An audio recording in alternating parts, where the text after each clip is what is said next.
And it was that way because the talent agents would always usually have literary departments as well, where producers and writers would be. And that's how that happened. I did a pilot for a guy called Maceo, who was a stand-up comic, and it happened the same way.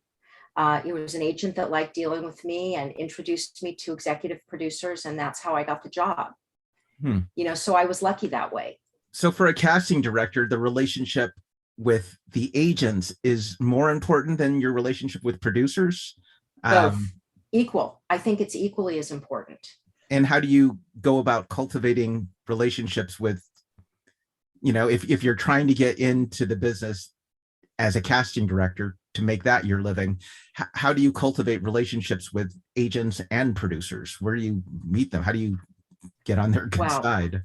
So I think that if you want to get into casting, the best thing you can do is try to get a job working for a good casting director, because there's so much to learn about how it all works and really getting your taste honed down in situations and how to come up with lists. And there's things that are so critical to what the job is, really, that you want to work for someone who's good. So it's doing it, offering to do an internship if you're lucky enough to, get hired. But that's, I think, the way if I was starting in this again, that would be the way I would do it. And then once you're in a casting office, you just meet the agents and their assistants, because it's who you talk to on the phone all day, every day. It's checking availabilities. It's talking to them when they pitch ideas, all of that. What was a typical day for you like when you were casting full time? So what I would do is, in the days when I was really casting and doing episodic television, because it's really changed a lot now, everything is really is online now. Even before the pandemic, we were getting submissions online and so I didn't get hundreds and hundreds of envelopes. But don't you remember working in my office where I would put a breakdown out? And a breakdown is what goes out to all the agents so they know what you're looking for. And I put a breakdown out, let's say on a Monday morning, and by Monday afternoon, I'd have thousands of envelopes of headshots. And I would have people, and that's one of the things that you did, you would separate the pictures into roles. And I would sit on the floor and I would go through every picture. And then I would pull the people that I'd want to meet, and then I would audition them.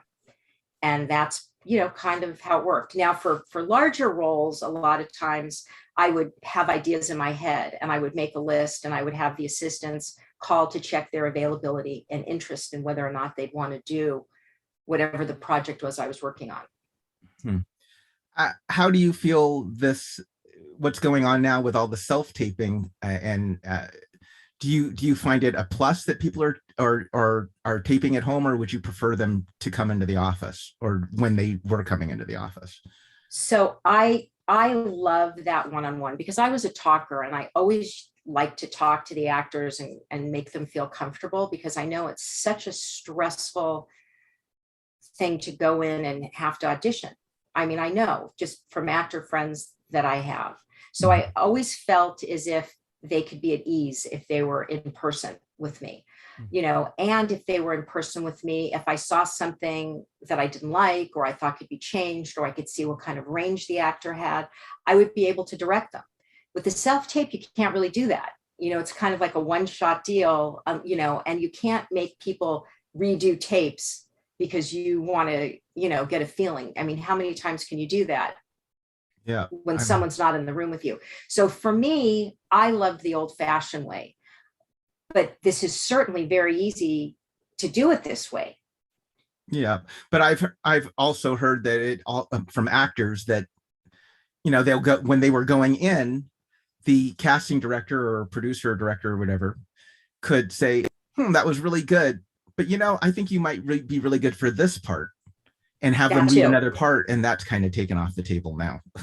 Yeah, that too happened a lot. There's so much, listen, I think that the world that we live in now, and the fact that we can do what we're doing and we can have meetings from all over the world, you can work from anywhere, I think that is amazing. But there really is something to sitting in a room with someone or a group of people to have a meeting or to do auditions that I think is better. And maybe it's because that was the way I grew up and that's the way I learned the business, because think about the newbies that are doing this now that only know how to do the self-tape and only get cast that way and never actually hands-on meet anybody. Yeah. Do you think we'll ever get back to that where, going back into offices and doing it the old school way? I sure hope so. Before the pandemic started, I cast a film that that didn't get made because of the pandemic. It was going in Hawaii, and it was so fabulous being in the room with the actors, and because I love reading with actors, auditioning. I rarely had a reader. I always did it depending on what the situation was, and that was my favorite part of the job. You do some producing too, or you've done some producing? Yes. Yeah, I've been lucky to And how did that all come into fruition? And do you want to do more? Absolutely. I'm working on a couple of projects right now that hopefully we can get some financing and get it together, and they'll happen. But in order to get a film made, they need to have a star. Financing people want to know that you have a name that will carry your project, so people will go see it and pay for it so they can get their money back. That's what the financial people are looking for. So writers, directors, some producers go to casting directors and say, hey, I've got this project. Do you think you could help me attach an actor? Now, some years ago, it was a lot easier, to go to agents and managers and say, hey, I've got something for so-and-so. Would you have a look at it? And do you think he would do it? And can we get a letter of intent? And it was kind of easy to do it some years ago. It's not as easy now because there are so many outlets and there's so much going on that agents and managers and actors really only want to read things where there's a solid offer and solid money, knowing that the project's going to move forward. So, so it's a little bit of kind of back and forth with it, and I was lucky enough to attach some actors to some nice projects. So a casting director is the path, or a very potential pathway to get a actor on board, because it seems a bit of a catch-22. You can't get financing unless you get the star, but then the star doesn't want it unless they know they're going to be getting the money. But a casting director can be the kind of liaison between that. Kind of, yeah. I think the casting director should get a producing credit for just that. And they do. And that's exactly how I got my producing credit on things. Was from doing that. Tell us about your involvement with Ain't Too Proud to Beg. So I'm just lucky that I was born into the family that I was born into, to be honest with you.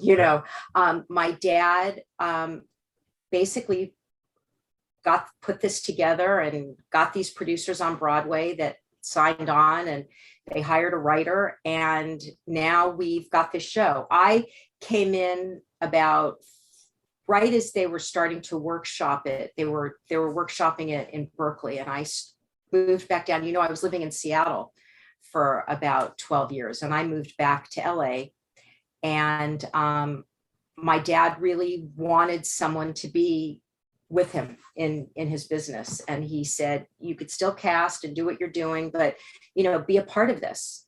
And my brother, who was one of the -- financiers of the play. So it's kind of a little bit of a family affair. We're all kind of involved with it.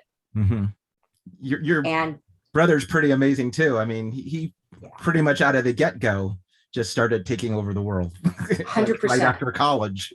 100%.